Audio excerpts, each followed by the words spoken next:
Hi everyone! Today I'm going to show you how to make these sassy and fun Wild for You cards using some products from Honeybee Stamps. So let's go ahead and get started. The first thing we're going to do is make some animal print for the big and bold letters that we're going to add later on.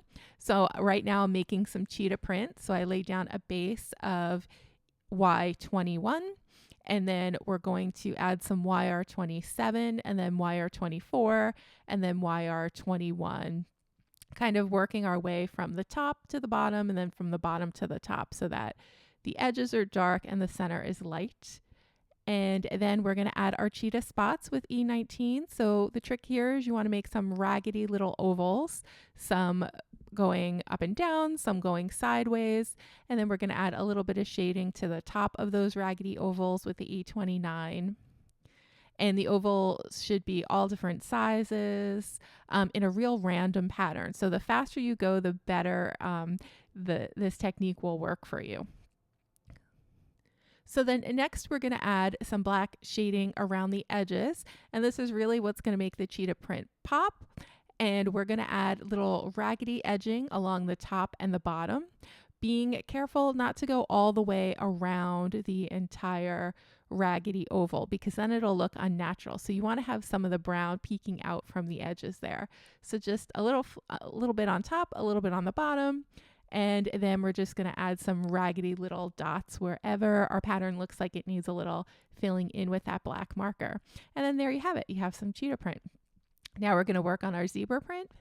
And for zebra print, you can just, Google some images and find a print that you like and try to follow along. But the truth is, as long as you work in a diagonal pattern and you go really fast and you have your stripes kind of fat on the ends and then thin towards the edge, it'll look good. And for what we're doing here, only a very small amount of the print is going to be visible on our little images. So you don't have to worry about the whole panel being cohesive or looking good. You're just going to pick out little sections from this panel to place our images on. So just kind of have fun and let go.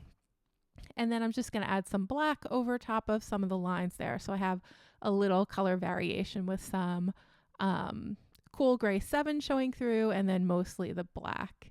And that's going to make the pattern pop when we finally add our images to it and cut it out. So then once we're finished, I'll peel off the painter's tape. And this is 1/4 inch painter's tape that I found on Amazon.com, if you're wondering. And then these are the big and bold letters from Honeybee Stamps. And we're going to put the W and the L on the cheetah print side, and then the I and the D on the zebra print side. You can do this however you like. I'm just trying to stagger our letters. So we have one cheetah print, one zebra print, a cheetah print, then a zebra print. And then we're also going to take 2 of the little hearts from the Heartfelt Pocket die set, and we're going to cut one out on either side of our little panel here. So we'll have a zebra heart, and then we'll have the smaller cheetah heart. And then once we're done kind of arranging our images or our die cuts where we like them, I ran it to the die cut machine, cut everything out, and now let's put the card together. So in addition to cutting out the wild in the cheetah and zebra print, I also cut it out twice on some black cardstock. I want our lettering to be a little bit thick and to stand up from the page, and I also wanted there to be a little bit of a black border coming off the side of the letter. So you see how I'm arranging it there and kind of staggering it so a little bit of the black shows through, peeking off on the left hand side. And I'm going to arrange all my letters that way so that there's a little bit of black peeking out on the left side. And I'm even going to push my image up a little bit so that there's some black peeking out on the bottom as well. And then we're going to take our hearts and we'll put the backing on the hearts. All these dies are in the Heartfelt die set. And the same for the cheetah heart. And I'm just using some art glitter glue here. Any adhesive will work well, liquid or tape runner. And I just love them. I think they're so adorable. I love the little hearts. And then I'm going to take some VersaFine ink in black, and we're going to stamp a sentiment for you. And this is from the Love Enclosed stamp set.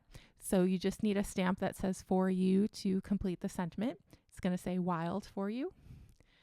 And now I also have the pierced XOXO heart that I cut out. So I had a bright pink cardstock, and I just cut out my little pierced heart on that. And let's put the card together. So I'm going to use some black cardstock for the entire backing. We're going to use this pattern paper for a panel on our card, and this is the Back to Basics pattern paper by Honeybee Stamps that was just released, and I like that little check pattern on the left that is going to go right into the center of our card panel. So I added some tape runner to the back and then just placed it on the front of the card. And for the pierced XO heart, I am going to take some foam tape and apply it to the back, and then we'll place our heart on the card on a little bit of a slant. Doesn't matter which way you slant it. I'll show you another version where it's slanted the other way. And then we're going to put the for you on the bottom and then arrange our letters. And I wanted them to look a little bit wild and scattered, so that's why I'm arranging them like that. So the W is going to kind of be in a higher position, and then the I is going to be in a lower position than the other letters, and then the L will be in a higher position and the G will be in a lower position. And I think that just looks really, really nice with that bright pink heart in the background. Okay, so everything is stuck together, and now we're going to take our little zebra heart. I've popped it up on some foam tape, and then our little cheetah heart also popped up on foam tape, and I'm just trying to figure out exactly where I want to place it, and I thought it'd be nice right on top of the heart there. So there you have it. Here is our Wild for You card. It's a little bit late for Valentine's Day, but I guess it's always a good time to tell someone you're wild about them if you are. And here is a version that I made off camera in red. So I think you can experiment with whatever colors that you like for the heart. I think purple would look really, really cool here as well. And I hope that you enjoyed this video, everyone, and I really hope that you give the Wild for You card a try. It is a lot of fun, and anyone you send it to will definitely love it. Have a great day, and I will see you again soon in the next video.